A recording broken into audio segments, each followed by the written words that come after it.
नमस्कार दोस्तों, selection India में आप लोगों का बहुत बहुत स्वागत है।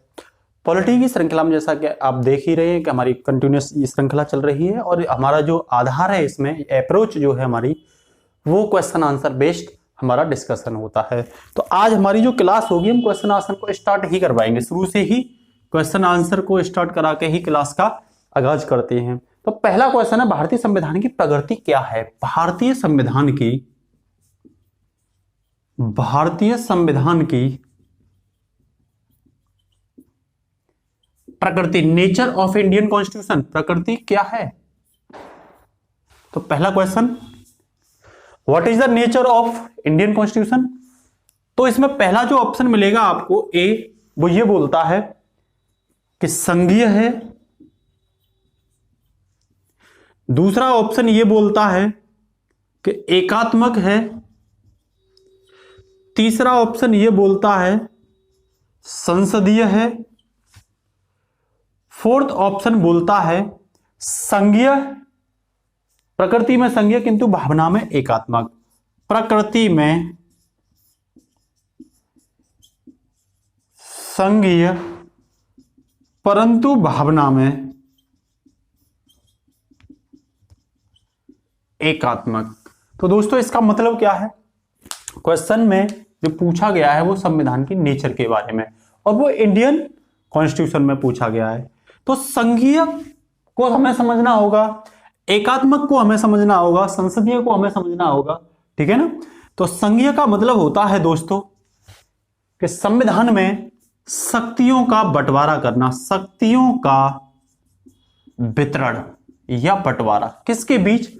केंद्र और राज्यों के बीच। कह सकते हैं दो जगह शक्ति का जब बंटवारा होता है वो व्यवस्था संघीय व्यवस्था होती है। तो एकात्मक बोलते हैं जब केंद्र बहुत मजबूत होता है, सशक्त होता है, केवल केंद्र के पास बहुत ज्यादा पावर होती है, वो एकात्मक व्यवस्था होती है। तो हमारे संविधान में ऐसा भी नहीं है कि केवल केंद्र एकात्मक व्यवस्था भी हो, या ऐसा भी नहीं है कि केवल हमारे यहां शक्तियों का बंटवारा हो। हमारे यहां शक्तियों का बंटवारा भी है, हमारे यहां केंद्र सशक्त भी है। इसका मतलब ये दोनों ही ऑप्शन ठीक नहीं होंगे। ठीक तो हैं लेकिन ये सटीक नहीं बैठते, क्योंकि ये भी और ये भी दोनों ही व्यवस्था भारतीय संविधान में देखने को मिलती हैं। बात आई तीसरी, तो ये दोनों तो ऑप्शन होंगे ही नहीं। तीसरे में वो कह रहा है भारतीय संविधान संसदीय है। तो ध्यान रखना, जब पार्लियामेंट्री सिस्टम की बात आती है तो ध्यान रखना, लोकतंत्र जो सरकार होती है वो लोकतंत्र सरकार दो तरीके की होती है। एक होती है अध्यक्षात्मक और दूसरी होती है संसदीय सरकार। तो जब वो संसदीय की बात करता है तो ये गवर्नमेंट की बात करता है, ना कि संविधान के नेचर की बात करता है। इसका मतलब क्या है? ऑप्शन सी भी ठीक नहीं होगा। बचा कौन सा? प्रकृति में संघीय परंतु भावना में एकात्मक। दोस्तों ये बिल्कुल सही होगा और इसे अब हम इस क्वेश्चन से आगे जब आपका डिस्कशन करेंगे तो हमारा डिस्कशन इसी बेस्ड होगा और एग्जाम में आने वाले शायद ही कोई क्वेश्चन होंगे जो संविधान की प्रकृति से आपसे छूटेंगे। तो मेरा कहने का मतलब ये जो मैंने क्वेश्चन दिया था वो बिहार पीसीएस 2017 का क्वेश्चन था, ठीक है ना। तो अब हम डिस्कशन करेंगे आखिरकार संविधान की प्रकृति का मतलब क्या है। तो हमारा हेडिंग होगा संविधान की प्रकृति, नेचर ऑफ इंडियन कॉन्स्टिट्यूशन। अब भारतीय संविधान के परिप्रेक्ष्य में ज्यादा डिस्कशन होगा हमारा। तो जब हम संविधान की प्रकृति की बात करते हैं तो हमने अपने ऑप्शन में यह देखा था कि दो चीज दे रखी थी। एक दे रखा था प्रकृति में संघीय,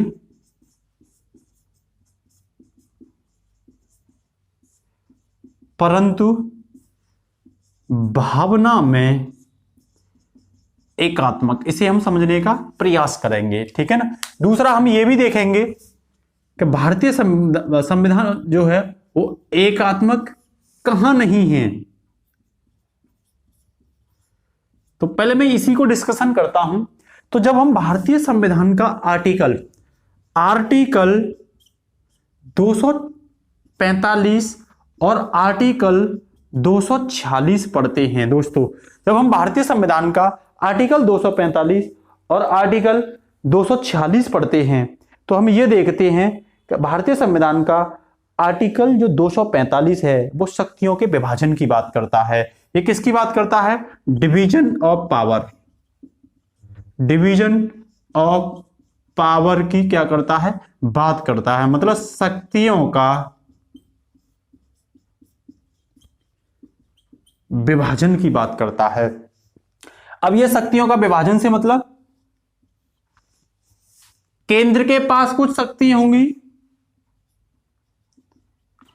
और कुछ शक्ति राज्यों के पास होंगी। मेरा कहने का मतलब आपसे यह है कि संसद पूरे भारत के लिए कानून बनाएगी। मैं इसे भी हटा देता हूं, संसद के परिप्रेक्ष्य में बता रहा हूं। संसद पूरे भारत के लिए क्या बनाएगी? कानून बनाएगी। ऐसा आर्टिकल 245 में लिखा है। और दूसरा जो लिखा है वो ये लिखा है, राज्य विधानमंडल जो है वो राज्यों के लिए कानून बनाएंगे। राज्य विधानमंडल किसके लिए कानून बनाएंगे? राज्यों के लिए कानून बनाएंगे। तो इससे एक चीज समझ में हमें आ रही है कि जो शक्ति है वो केंद्र और राज्यों के बीच अलग अलग साफ आर्टिकल 245 में डिविजनल ऑफ पावर का जो कॉन्सेप्ट है वो साफ दिखाई दे रहा है। वही हम बात करते हैं आर्टिकल 246 की। तो आर्टिकल 246 साफ तौर पर 7वीं अनुसूची की बात करता है। किसकी? संविधान की 7वीं अनुसूची की बात करता है। इसमें क्या है? इसमें कुछ विषय संघ सूची के हैं, कुछ विषय राज्य सूची के हैं, मतलब राज्यों को ताकत दे रखी है कानून और उन विषयों पर, और कुछ दोनों को मिलकर के समवर्ती सूची पे हैं। तो यहां हमारा कहने का मतलब आपसे यह है कि संसद को संघ सूची पर कानून बनाने का पूर्ण अधिकार एवं अनन्य अधिकार है। संसद जो है वो संघ सूची विषय पर अनन्य अधिकार रखती है। राज्य विधानमंडल राज्य सूची के विषय पर अनन्य अधिकार रखते हैं। और जहां बात दोनों की आती है वहां समवर्ती सूची की बात की जाती है। तो हम यह साफ तौर पर क्या देख रहे हैं? आर्टिकल 245, आर्टिकल 246 संविधान का जो है वो डिविजनल ऑफ पावर की बात करता है। तो इसका मतलब क्या है? जब शक्तियों का बंटवारा हो रहा है तो भारतीय संविधान इस स्थिति में एकात्मक दिखाई नहीं देता है। बात समझ में आ रही है ना आप सभी को? तो ये आपको यहां देखना पड़ेगा। संविधान की 7वीं अनुसूची, आर्टिकल 246, आर्टिकल 245 ये डिविजनल ऑफ पावर की बात करता है। तब तो ये किसकी बात कर रहा है? ये क्या चीज दिखा रहा है? ये दिखा रहा है संविधान की संघीय व्यवस्था को। ये क्या दिखा रहा है? संविधान की संघीय व्यवस्था। संघीय व्यवस्था में मैंने क्या बताया था आपको? उनकी संघीय व्यवस्था का मतलब ये है दोस्तों कि शक्तियों का बंटवारा। इसे मैं और बताऊंगा, आगे जाके क्लियर करूंगा। अभी थोड़ा सा स्टार्टिंग करते हैं। दूसरी बात, एकात्मक कहां आप देखते हो? तो एकात्मक देखने का मतलब यह है दोस्तों कि भारत का संविधान यदि हम रियल में देखें, तो यदि हम रियल में देखें तो भारत का संविधान सशक्त केंद्र की बात करता है। सशक्त केंद्र के साथ साथ संघात्मक भी है। मेरा कहने का मतलब भारत का जो संविधान है वो सशक्त केंद्र के साथ क्या है? संघात्मक है। सशक्त केंद्र के साथ साथ संघात्मक भी है।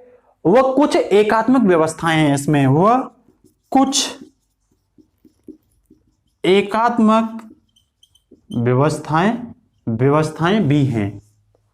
अब एकात्मक व्यवस्थाएं क्या हैं? वो उनकी विशेषताएं। तो अब जब हम एकात्मक व्यवस्थाओं की बात करते हैं तो हम ये देखते हैं कि आर्टिकल 352 जो है, आर्टिकल 352 जब हम राष्ट्रीय आपात की बात करते हैं तो केंद्र घोषणा करता है राष्ट्रीय आपात की। जहां हम राज्यपाल की नियुक्ति की बात करते हैं, जहां हम राष्ट्रपति की नियुक्ति की बात करते हैं, तो सब में कौन मजबूत है? सब में केंद्र मजबूत दिखाई देता है। जहां हम IAS व IPS की बात करते हैं, अखिल भारतीय सेवाओं की बात करते हैं, जहां हम वित्त के बंटवारे की बात करते हैं, वित्तीय बंटवारा की बात करते हैं, ठीक है, जहां हम विदेशी मामलों की बात करते हैं, और जहां हम रक्षा संबंधी रक्षा मामलों की बात करते हैं, तो इन सब में कौन मजबूत दिखाई देता है? तो इन सब में केंद्र सशक्त दिखाई देता है। तो यहां संविधान में एक एकात्मक व्यवस्था केंद्र के सशक्त होने के रूप में दिखाई देती है। ठीक है ना? तो आपको यहां समझने की आवश्यकता है कि संविधान आखिरकार कहां मजबूत है, संविधान कहां मजबूत नहीं है। इसके साथ ही मैं आपको एक आगे क्वेश्चन और देता हूं जिसमें साफ तौर पर यह लिखा गया है कि संविधान के निम्नलिखित में से, इसे आगे और बढ़ाएंगे, अभी हम थोड़ा सा एक क्वेश्चन और सॉल्व करते हैं। तो यहां आपने क्या देखा, संविधान में एकात्मक व्यवस्था भी केंद्र के सशक्त होने की साफ तौर पर दिखाई देती है। आर्टिकल 352 में राज्यपाल की नियुक्ति केंद्र के द्वारा ही की जाती है, राष्ट्रपति की नियुक्ति, आईएएस व आईपीएस, ठीक है ना, यहां से राष्ट्रपति को थोड़ा सा इग्नोर कर दो। तो आईएएस अखिल भारतीय सेवा में भी देख लो, वित्तियों के बंटवारे के संबंध में केंद्र मजबूत होता है और विदेशी मामलों में केंद्र मजबूत होता है और रक्षा संबंधी मामलों में भी केंद्र मजबूत होता है। एक और अगर लोगे तो यहां पर राष्ट्रपति की जगह आर्टिकल 3 कर लो। राज्यों के निर्माण, राज्यों का निर्माण संबंधी जब बात होती है तो वहां भी केंद्र मजबूत दिखाई देता है। ठीक है ना? तो ये हमने क्या पढ़ा, ये पढ़ा एकात्मक भावना। वहीं हमने संघीय व्यवस्था को देखा कि भाई संविधान प्योर एकात्मक नहीं है। क्यों नहीं है? कि संविधान का आर्टिकल 245, संविधान का आर्टिकल 246, 7वीं अनुसूची निश्चित तौर पर केंद्र और राज्यों के बीच शक्तियों का बंटवारा करती है। तो डिविजनल ऑफ पावर जहां आती है वहां प्योर एकात्मक संविधान नहीं हो सकता है। ठीक है ना? तो भारतीय संविधान ना तो प्योर एकात्मक है ना ही संघीय है। भारतीय संविधान नेचर में क्या है, कामकाज में क्या है, संघीय है, लेकिन भावनात्मक क्या है, एकात्मक है। तो हमारा ऑप्शन जो उसका था वो डी ऑप्शन क्या था, बिल्कुल ठीक था। ठीक है ना? तो नेक्स्ट क्वेश्चन की बात करते हैं इससे आगे।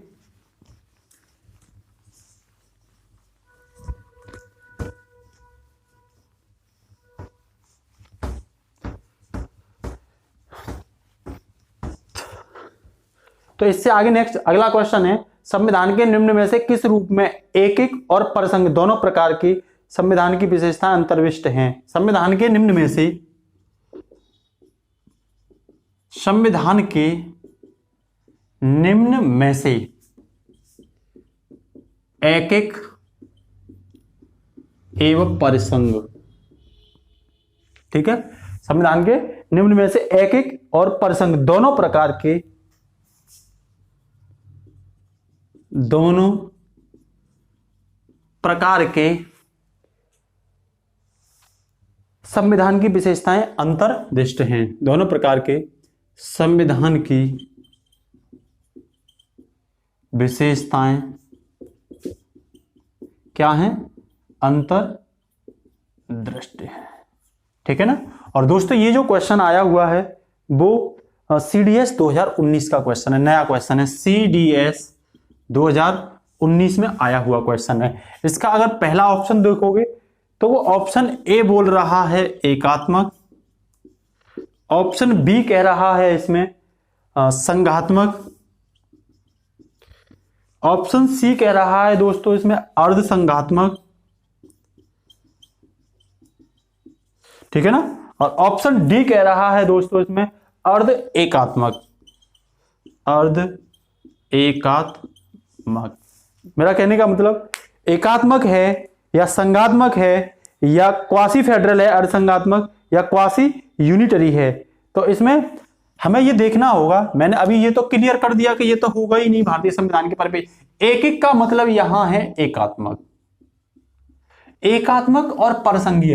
परसंघीय का मतलब है शक्तियों का बंटवारा, शक्तियों का केंद्र व राज्यों के बीच क्या बंटवारा। राज्य भी मजबूत है वहां पर, ठीक है ना, राज्यों के पास भी कुछ शक्तियां हैं। तो इसका मतलब क्या, प्योर संघात्मक भी नहीं होगा। जब ये दोनों चीजें होंगी इसका मतलब क्या है, संविधान जो भारत का संविधान है वो अर्ध संघात्मक है, क्वासी फेडरल है। क्वासी फेडरल का मतलब ही यही होता है कि उस संविधान में एकात्मक भी और उस संविधान में संघात्मक भी, संघात्मक कह लो या संघीय कह लो, ये दोनों ही विशेषताएं दिखाई देंगी। इसका मतलब क्या, अर्ध एकात्मक तो हो ही नहीं सकता, तो इसका ऑप्शन आसानी से क्या हो जाएगा, सी हो जाएगा। ठीक है ना? तो इसके बारे में अगर हम बात करें, जैसे अर्धसंघात्मक जो वर्ड आया है, जब हम इसके बारे में बात करते हैं तो अमेरिका के एक विद्वान हैं दोस्तों, जिनका नाम है केसी वियर्स।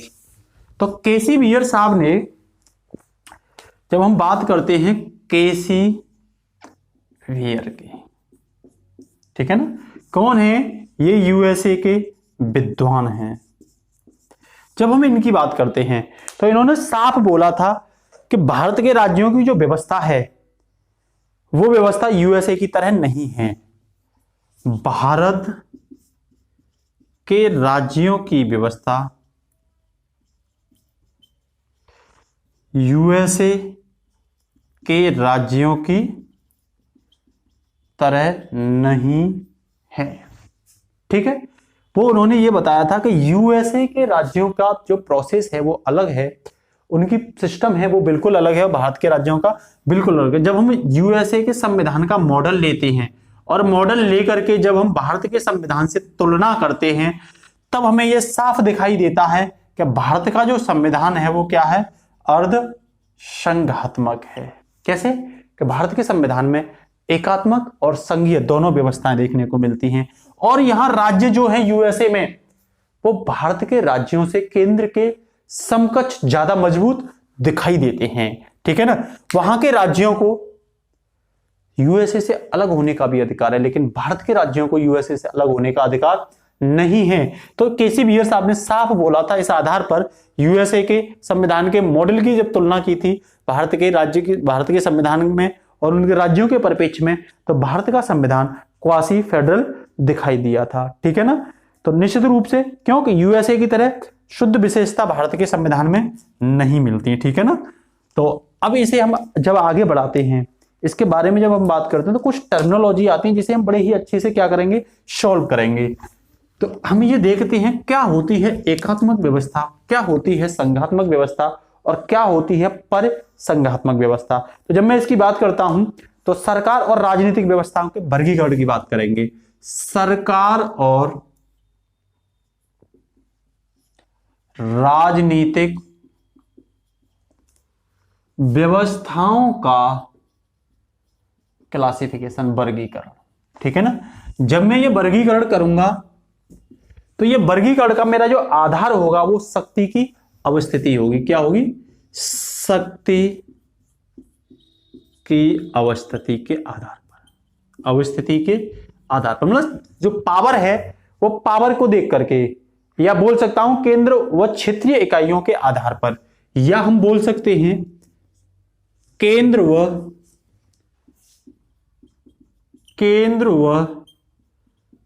क्षेत्रीय इकाइयों के आधार पर। अब इसका मतलब क्या है? हम तीनों टर्मिनोलॉजी को यहां पे समझने का प्रयास करेंगे, ठीक है ना, संविधान के परिप्रेक्ष्य में। एक होगी एकात्मक, जिसे हम यूनिटरी बोलेंगे, ठीक है। दूसरी होगी संघात्मक, और तीसरी होगी दोस्तों परसंघात्मक। तीनों ही शब्दों को आप बहुत अच्छे से समझोगे, यूनिटरी, फेडरल और कन्फेडरल, ध्यान रखना, ठीक है ना। तो जहां एक केंद्र होता है, ध्यान रखना, जहां एक केंद्र होता है उस व्यवस्था को एकात्मक व्यवस्था कहते हैं, यूनिटरी व्यवस्था कहते हैं, उसे हम क्या बोलते हैं? यूनिटरी व्यवस्था कहते हैं, ठीक है ना। जहां दो केंद्र होते हैं, उस व्यवस्था को हम फेडरल व्यवस्था कहते हैं। जैसे यूएसए की अपनी राज्य की अलग और राष्ट्र की अलग, प्रांतों की अलग, और यूएसए राष्ट्र की बिल्कुल अलग होती है, ठीक है ना। और जहां अनेक प्रकार की इकाइयां होती हैं, जहां शक्ति अनेक प्रकार की इकाइयों में बटी होती है। क्या? पावर में शक्ति के आधार पर, पहले मैंने यही बोल दिया है, जहां शक्ति एक केंद्र में होती है वहां एकात्मक व्यवस्था दिखती है, जहां शक्ति दो केंद्रों में बटी होती है वहां संघात्मक व्यवस्था दिखती है, और जहां शक्ति एक से अधिक केंद्रों में बटी होती है वहां पर संघात्मक कन्फेडरल व्यवस्था देखने को मिलती है। वहां व्यवस्था कौन सी होगी? कन्फेडरल व्यवस्था देखने को मिलती है। ठीक है, तो ये तीनों चीजें तो क्लियर होनी चाहिए आपके लिए। ठीक है ना। तो हमने क्या देखा कि जहां शक्ति केवल केंद्र में होती है, जहां शक्ति केवल केंद्र में होती है, इसमें क्षेत्रीय इकाइयां केंद्र के अधीन होंगी। इसमें क्या होंगी? क्षेत्रीय इकाइयां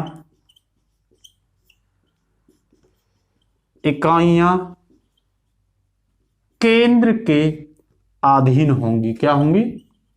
अधीन होंगी। ठीक है।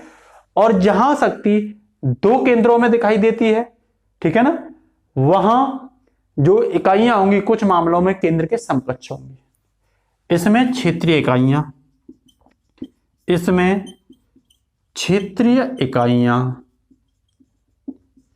कुछ मामलों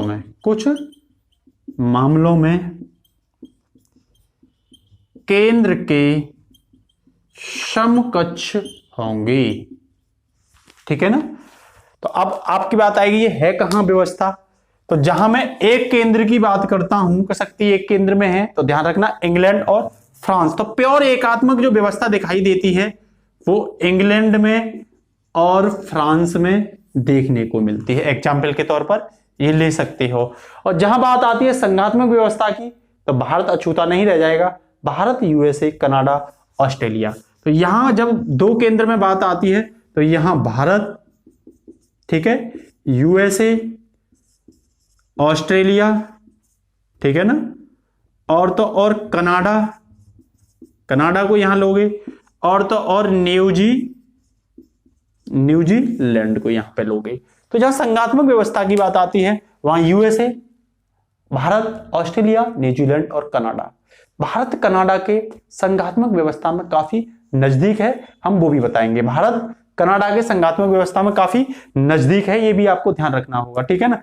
और जहां बात आती है परसंघात्मक व्यवस्था की, तो यहां इकाइयों को शक्ति है कि वह परसंघ से अलग हो जाएं। ठीक है ना। यहां केंद्र इकाइयों के, क्षेत्रीय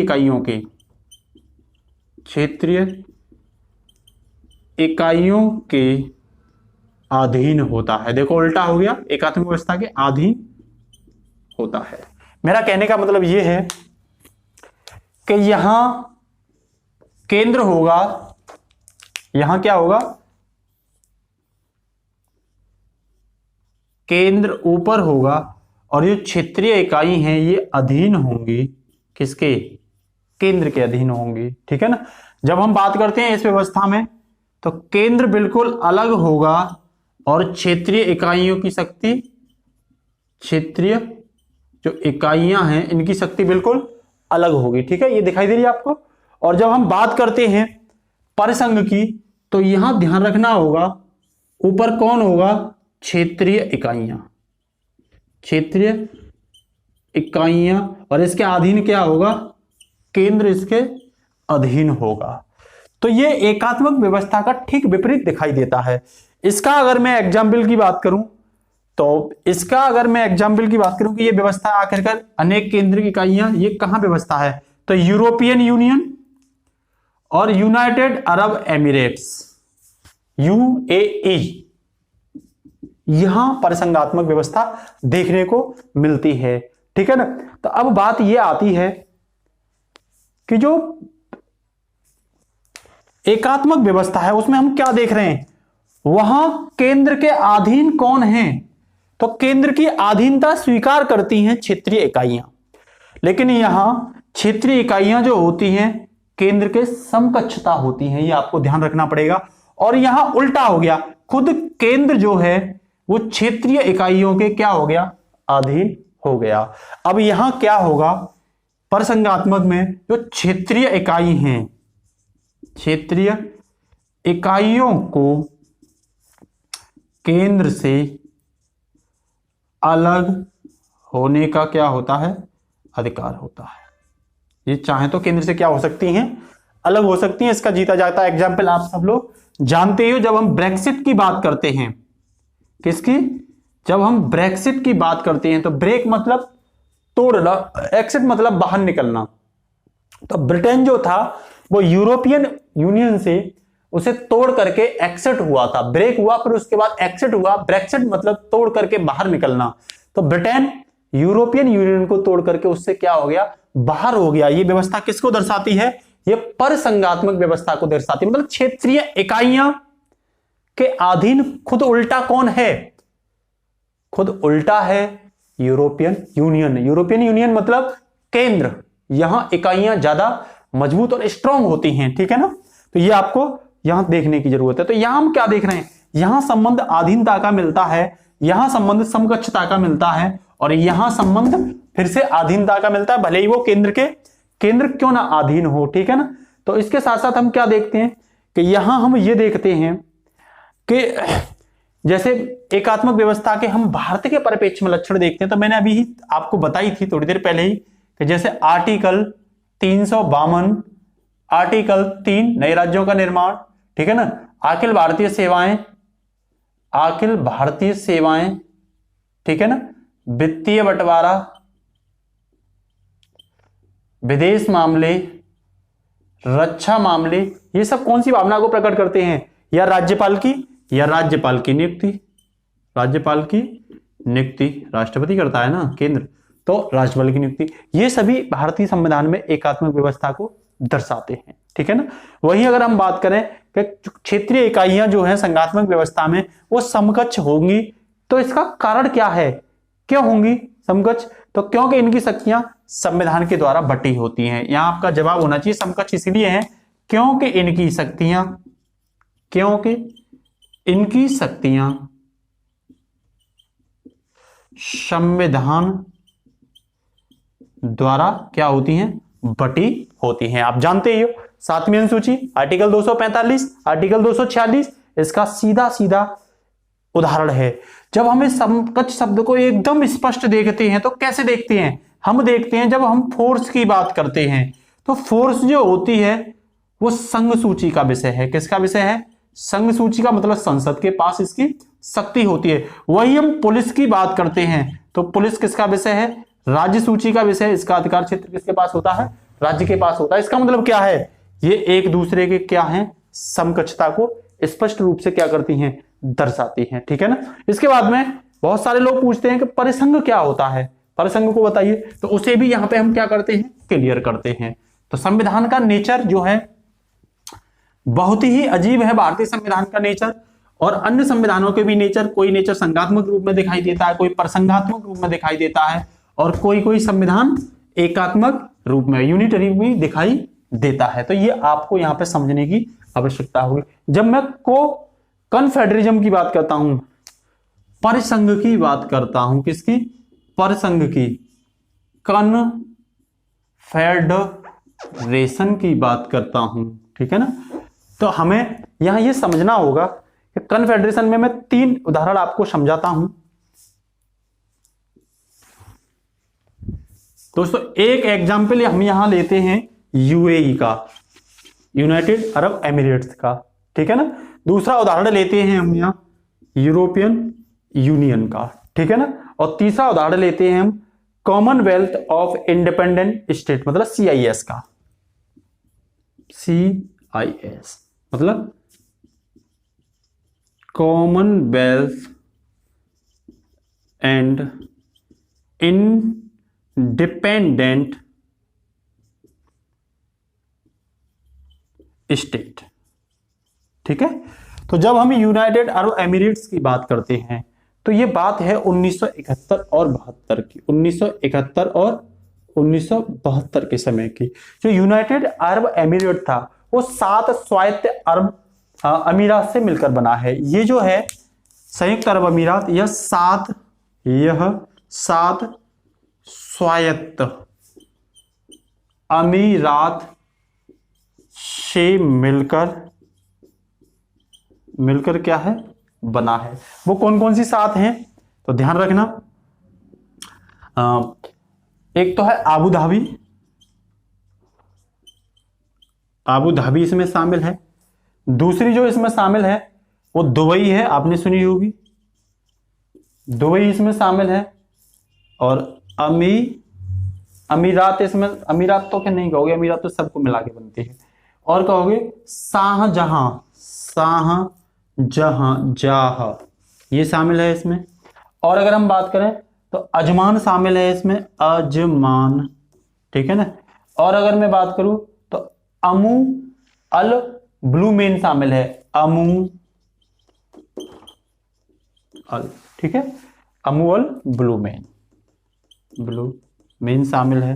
तो 1 2 3 4 5। और नेक्स्ट बात करूंगा फूजरात इसमें शामिल है, फूजरात इसमें शामिल है। और नेक्स्ट रास के माह शामिल है इसमें, रास के माह।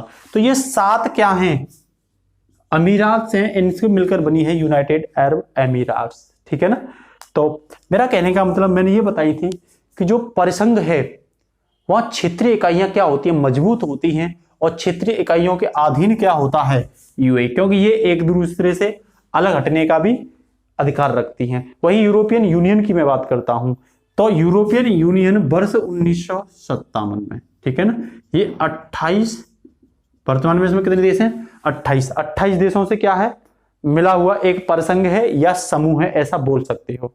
जब हम 1991 की बात करते हैं तो सोवियत संघ का क्या हुआ था, विघटन हुआ था। वर्ष 1991 की बात करते हैं तो सोवियत संघ के यूएसएसआर के विघटन के बाद तो स्वतंत्र जो इकाइयां बनी थी वो सीआईएस में से 9 स्वतंत्र इकाइयां बनी थी, बोल सकते हो। विघटन के बाद स्वतंत्र देशों के राष्ट्रकुल के रूप में बनाया गया, ऐसे स्वतंत्र देशों के राष्ट्रकुल के रूप में। और कितनी इकाइयां, 9 इकाइयां थी इसके अंदर का। तो परिसंघ में हमें साफ दिखाई दे रहा है, परिसंघ होता है बहुत सारी छोटी छोटी क्षेत्रीय इकाइयों से मिलकर बना हुआ कोई समूह या परिसंघ, ठीक है ना। तो बात आती है इसमें संघ का उपयोग क्यों होता है, संघ का मतलब क्या है फिर इसमें। तो संघ के बारे में जब हम पढ़ते हैं तो संघ का मतलब होता है संगठक से, संगठक मतलब यूनिट, ठीक है ना।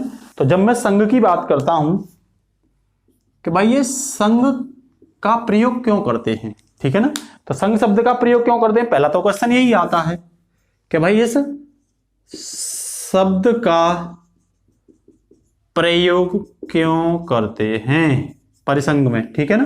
तो परिसंघ का मतलब होता है, तो आप ये समझोगे कि जब मैं संघ की बात करता हूं तो यह संगठक से मिलकर बनाया गया है। पहली बात तो ये समझोगे, ये क्या, यह संगठक से मिलकर बना है, संगठक से मिलकर बना है। उसके साथ साथ जिसमें इकाइयां होती हैं उसे ही क्या कहा जाता है, संघ कहा जाता है। मतलब संगठक जिसमें इकाई या बोल सकते हो यूनिट होती हैं उसे ही क्या कहा जाता है, उसे संघ कहा जाता है।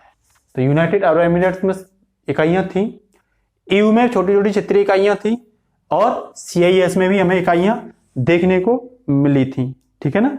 तो अब एक शब्द आता है कि भाई संघ फिर तो संघात्मक के रूप में भी दिखाई देता है, बिल्कुल दिखाई देता है, ठीक है ना, क्योंकि उसमें भी छोटी छोटी इकाइयां होती हैं।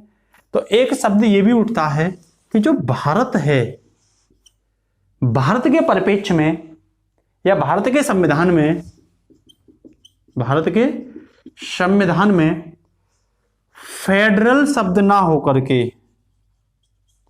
यूनियन शब्द को, यह शब्द नहीं है, जबकि इस शब्द को रखा गया है प्रणाली के संदर्भ में। हम बात कर रहे हैं किसके संदर्भ में, प्रणाली के संदर्भ में बात कर रहे हैं कि इस शब्द को आखिरकार क्यों रखा गया है, इस शब्द को रखने का आखिरकार मतलब क्या था, क्यों रखा गया था। यह बात अम्बेडकर से भी लोगों ने पूछी थी, तो अम्बेडकर साहब ने इसका सीधा साधा सा एक जवाब दिया था कि भाई भारत जो है वो इकाइयों के बीच सहमति का आधार नहीं है।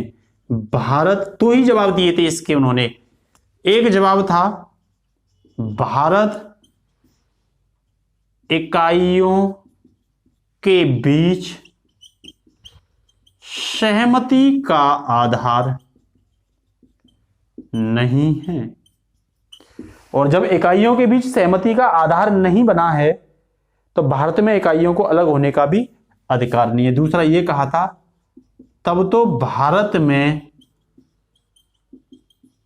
इकाइयों को दूर होने का क्या नहीं है,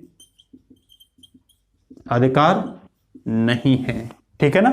जबकि हम यूएसए की बात करते हैं, वहां फेडरल लगाते हैं, तो वहां जो प्रांत हैं, जो इकाइयां हैं, उनके समझौते का परिणाम क्या है, यूएसए। लेकिन भारत में, भारत के यूपी, हरियाणा, बिहार, झारखंड, इनके समझौते का परिणाम भारत नहीं है। भारत यूनियन है, भारत को तोड़ा नहीं जा सकता। भारत का राज्य अलग देश बनाने की अपेक्षा भी नहीं कर सकता। जबकि फेडरल की हम बात करते हैं तो यूएसए में राज्यों के आपसी सहमति, ठीक है ना, उनके बीच का परिणाम है यूएसए। वहां राज्य एक दूसरे से अलग होने का भी, उनके अधिकार भी अलग हैं। उनकी नागरिकता के आधार पर दोहरी नागरिकता है, जबकि भारत में कोई ऐसी दोहरी नागरिकता जैसा प्रावधान नहीं है, जिससे भारत में ऐसा दिखाई दे कि भारत राज्यों के बीच का एक सहमति का परिणाम है। तो अम्बेडकर साहब ने यह बोला था कि यूनियन हमने इसीलिए लगाया है कि भारत जो है इकाइयों के बीच सहमति का आधार नहीं है और भारत में इकाइयों को अलग नहीं किया जा सकता। तो इस आधार पर जब हम बात करते हैं संघ की, कि आखिरकार संघात्मक प्रणाली की विशेषताएं क्या होती हैं, मूल विशेषताएं क्या होती हैं, तो ध्यान रखना संघात्मक प्रणालियों की मूल विशेषताओं को पांच रूप में तोड़कर देखा गया है। ठीक है ना। तो यहां क्या लिखोगे, संघात्मक की, संघ की या संघात्मक की मूल विशेषताएं। ठीक है। तो पहली जब हम विशेषता पढ़ते हैं तो हम ये देखते हैं कि जो संघीय व्यवस्था होगी या संघात्मक व्यवस्था होगी या संघ की मूल विशेषता होगी, वहां पर शक्तियों का क्या होगा, विभाजन होगा। क्या होगा, शक्तियों का, संघात्मक व्यवस्था में शक्तियों का क्या देखने को मिलेगा, विभाजन देखने को मिलेगा। दूसरी व्यवस्था होगी संघात्मक या संघ में लिखित संविधान होगा। क्या होगा, लिखित संविधान होगा। तीसरा होगा स्वतंत्र एवं निष्पक्ष न्यायपालिका होगी। भाई जब संविधान लिखित होगा और उसमें लिखित के आधार पर अगर कोई कमी कहीं पे दिखाई देती है, उपद्रव आता है, विवाद जैसी स्थिति आती है, तब वहां क्या दिखाई देगी, स्वतंत्र एवं निष्पक्ष न्यायपालिका। स्वतंत्र एवं निष्पक्ष न्यायपालिका मिलेगी। ठीक है ना। और जो विवादों का क्या करेगी, निपटारा करेगी। नेक्स्ट, दोहरी निष्ठा या पहचान। दोहरी निष्ठा या पहचान, ये देखने को मिलेगा। लास्ट जो मिलेगा वो मिलेगा अंतर सरकारी फोरम। अंतर सरकारी फोरम, इंटर गवर्नमेंटल फोरम, मतलब दो प्रकार की सरकार बनाने के लिए उनके बीच तालमेल स्थापित होना क्या है। जब दो प्रकार की सरकार बनेगी तो उनके बीच तालमेल स्थापित होना बेहद जरूरी है। उसी तालमेल को स्थापित कौन करेंगी, अंतर सरकारी फोरम, जैसे अंतरराज्यीय परिषद या अंतरराष्ट्रीय या क्षेत्रीय परिषद। तो अंतरराज्यीय परिषद या क्षेत्रीय परिषद क्या करती हैं, राज्यों में जब आपसी, केंद्र और राज्यों के बीच जब आपसी कोई विवाद होता है तो उनके बीच तालमेल बैठाने का काम करती हैं। तो इसके साथ साथ जब हम बात करते हैं कि शक्तियों का विभाजन, मतलब मैं अब इसको एक एक करके डिस्कशन करूंगा, ये क्या मतलब है इसका, ये क्या मतलब है, ये क्या है और ये क्या है। तो पहला हम बात करते हैं शक्तियों का विभाजन। ठीक है ना। तो शक्तियों के विभाजन के रूप में क्या देखने को मिलता है हमें, क्या हमें ये देखने को मिलता है कि जो संघात्मक व्यवस्था है, तो मैं हेडिंग पहली डालूंगा division of power. Division of power, तो डिवीजन ऑफ पावर में क्या देखोगे आप, तो आपने देखा था आर्टिकल 245 साफ तौर पर शक्तियों के बंटवारे के बारे में बात करता है, डिविजनल ऑफ पावर के बारे में बात करता है। आर्टिकल 246 और संविधान की 7वीं अनुसूची, ये तीनों ही किसकी बात करते हैं, डिविजनल ऑफ पावर की बात करते हैं। ठीक है ना। तो आर्टिकल 245 जो होगा वो क्षेत्रीय विभाजन की बात करेगा। क्षेत्रीय विभाजन किसमें, शक्तियों में भी। ठीक है। जब मैं आर्टिकल 246 की बात करता हूं तो ये विषयगत विभाजन की बात करता है। किसकी, विषयगत विभाजन, मतलब विषय बांट दिए गए हैं, विभाजन। तो यही रूप किसका है? ये रूप है 7वीं अनुसूची में। ये विभाजन विषयगत कहां किया गया है? 7वीं अनुसूची में किया गया है। तो जब हम 7वीं अनुसूची को देखते हैं, किसे देखते हैं? 7वीं अनुसूची को देखते हैं, तो 7वीं अनुसूची स्पष्ट रूप से विषयगत विभाजन करती है। 7th अनुसूची,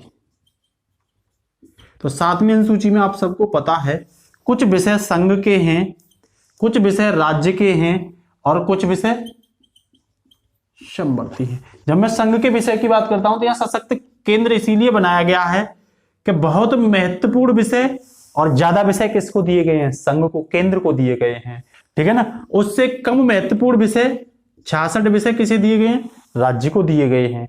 और कुछ विषय जो तालमेल के साथ दिए गए हैं, दोनों के बीच दिए गए हैं, मतलब 47 विषय, ये केंद्र और राज्य दोनों ही मिलकर, इस पर संघ केंद्र मिलकर, केंद्र केवल नियम बनाएगा, इस पर राज्य नियम बनाएगा, और इस पर केंद्र और राज्य दोनों मिलकर नियम बनाएंगे, ठीक है ना। तो इस पर केवल केंद्र देखरेख करेगा और नियम बनाएगा, इस पर राज्य बनाएगा, और इस पर केंद्र और राज्य दोनों ही सामंजस्य के साथ क्या करेंगे? मिलकर के काम करेंगे इस पर, ठीक है ना। तो एक केस था। तो अब यहां आप देख सकते हो कि अगर आपसे कहे भारत एक संघात्मक प्रणाली को दर्शाता है, तो आपका जवाब साफ तौर पर होना चाहिए यस। आर्टिकल 245, आर्टिकल 246 और भारतीय संविधान की 7वीं अनुसूची। तो एक केस था। वैसे तो अगर मूल ढांचे की बात करें तो केशवानंद भारती बनाम केरल राज्य, ये सबसे बड़ी बेंच भी रही थी इसमें, ठीक है ना। तो इसमें मूल ढांचे का एक सिद्धांत आया था, ठीक है ना। मूल ढांचे का सिद्धांत सबसे पहले इसी में आया था, ठीक है ना। लेकिन उसके बाद, इसके बाद एक केस था एसआर बम्बई केस। कौन सा? SR Bombay case. इस एसआर बम्बई केस में सुप्रीम कोर्ट ने, ठीक है, संघात्मक मतलब संघवाद के, ये बोला था कि संघवाद जो है भारत के संविधान का आधारभूत ढांचा है। संघवाद भारतीय संविधान का आधारभूत क्या है? ढांचा है। पूछ लेगा किस केस में? तो एसआर मुंबई केस में, ठीक है ना। यहां दो चीजों को संविधान का ढांचा बताया था, एक तो धर्मनिरपेक्षता को, ठीक है, और एक संघवाद को। तो आप ये समझने का क्या करोगे? प्रयास करोगे, ठीक है। इसके साथ साथ जब हम बात करते हैं यही अनुसूची की, किसकी बात करते हैं? अनुसूची की। शक्तियों के विभाजन में एक शब्द अनुसूची भी आया था, 7वीं अनुसूची आया था, नहीं आया था? तो जब मैं अनुसूची की बात करता हूं, सही से समझना होगा, यहां दिमाग पूरा यही रखोगे। अनुसूची जो है वो अनु शब्द से मिलकर बनी। अनु क्या है? इसका उपसर्ग है। क्या है? ये उपसर्ग है अनु, जिसका मतलब होता है बाद में होने वाला ज्ञान। क्या होता है? बाद में होने वाला क्या? ज्ञान। बाद में होने वाला ज्ञान से मतलब बाद में आने वाली सूची। क्या कह सकते हो इसे? बाद में आने वाली क्या? सूची, ठीक है ना। जो सूची बाद में आएगी उसी को क्या बोला जाएगा? अनुसूची बोला जाएगा, ठीक है ना। लेकिन आपको यहां एक चीज और सोचनी पड़ेगी, ठीक है ना। क्या सोचना पड़ेगा? कि एक शब्द होता है अनुसूची, ठीक है ना, अनुसूची, और एक शब्द होता है अनुसूचित। ये दोनों ही शब्द क्या हैं? एक दूसरे से पूर्णतः भिन्न हैं। अनुसूची शब्द बिल्कुल अलग है और अनुसूचित शब्द बिल्कुल अलग है। तो अनुसूचित पूछे तो आप बताओगे जिसे लिस्ट में शामिल कर लिया गया हो। एक चीज ध्यान रखोगे आप, जो भारत में देखी जाती है ज्यादातर, अनुसूचित का मतलब बिल्कुल भी हरिजन, अछूत या शूद्र नहीं होता है। ये बात आपको क्या करनी पड़ेगी? समझनी पड़ेगी कि अनुसूची शब्द का मतलब हरिजन, अछूत, शूद्र या दलित बिल्कुल भी नहीं होता है।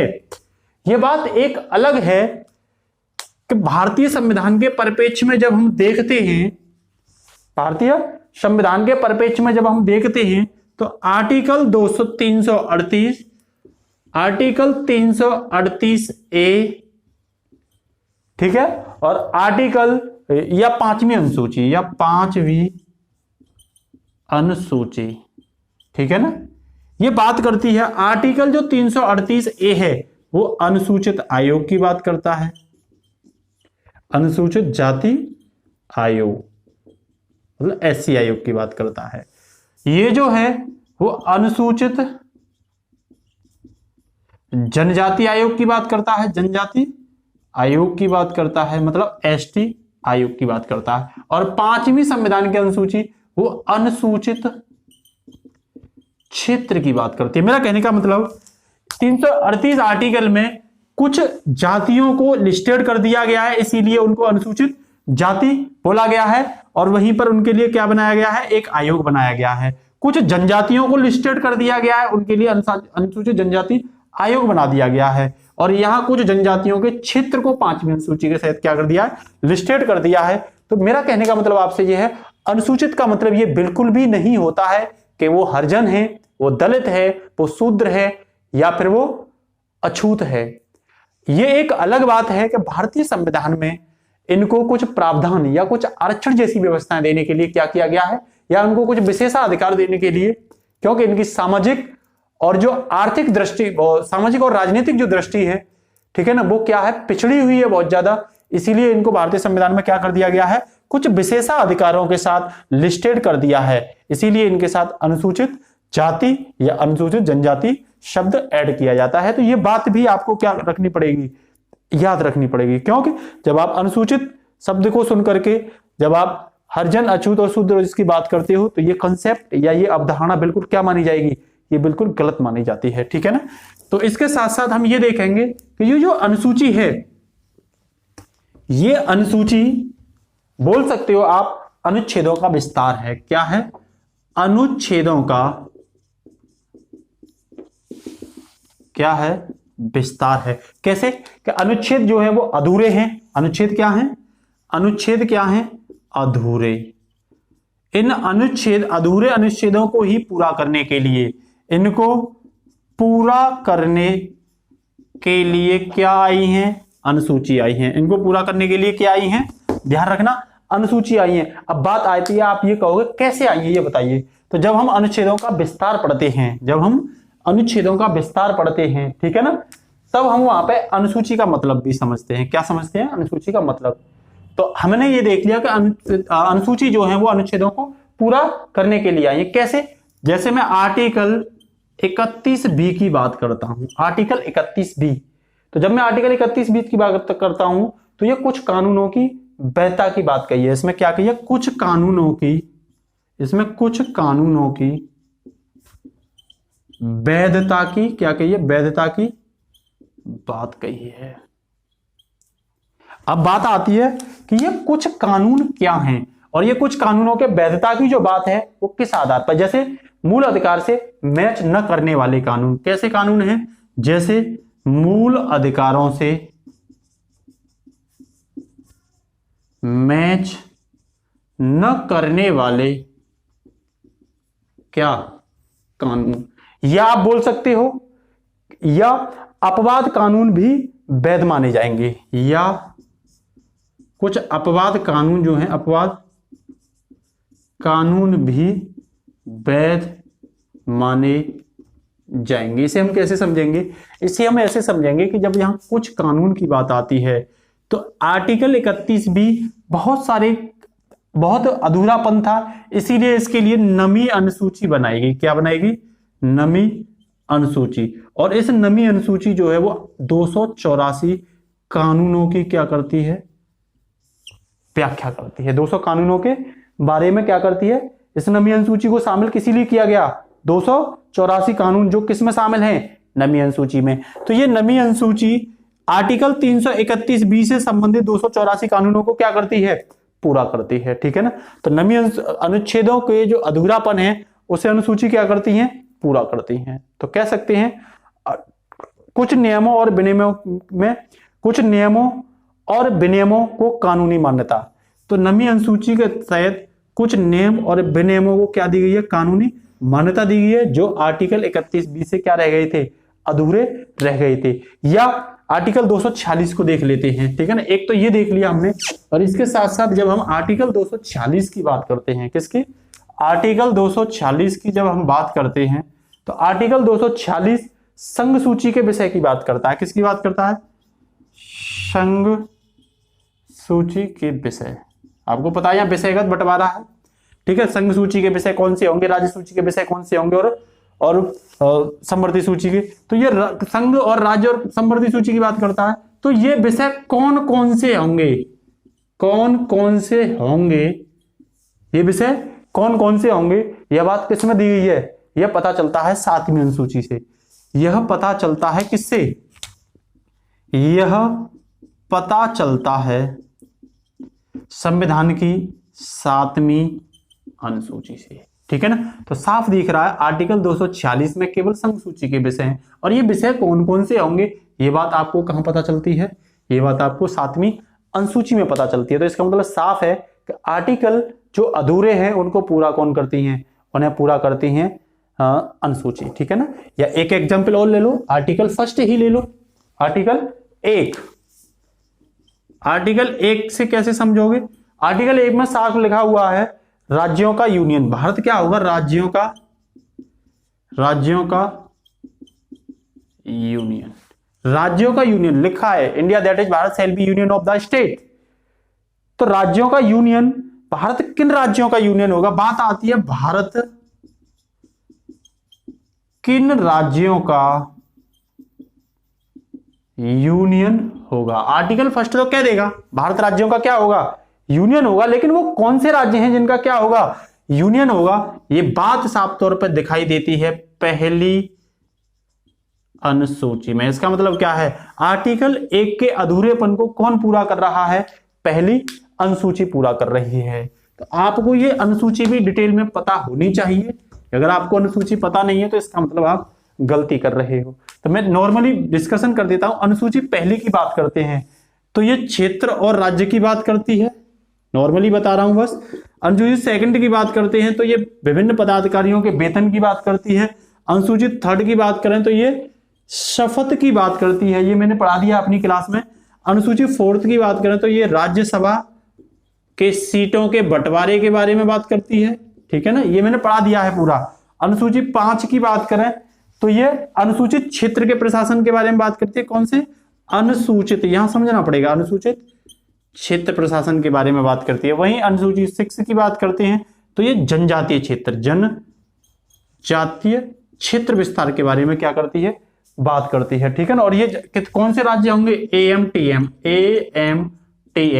आसाम, मेघालय, त्रिपुरा और मिजोरम, इन राज्यों के बारे में बात करती है। इसमें मणिपुर शामिल नहीं होगा, केवल 4 राज्यों के बारे में बात करती है, ठीक है ना। जब हम अनुसूची 7 की बात करते हैं तो इसमें 3 सूची हैं, क्या है, 3 सूची, संघ, राज्य और समवर्ती सूची।